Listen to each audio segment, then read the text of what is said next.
If you want to change icon theme on OPPO Reno 15, what you can do is you can open settings on your phone.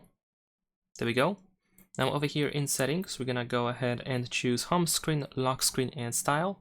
And then we can swipe up from the bottom like this in order to go to icons. And then in here we have a bunch of different icons that we can, of course, choose from. And if you tap on more, then you will open the themes store, or the app where you can find a bunch of different themes.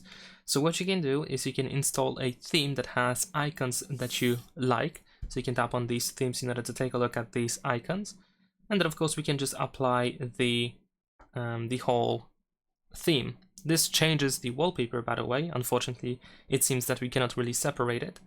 And as you can see, we can change the theme for icons quite easily. Now we can of course make your changes to the wallpaper, for example, in case that if you want to not stick with the changed wallpaper. And also the theme store can be found, for example, in the app drawer. So you can go through here.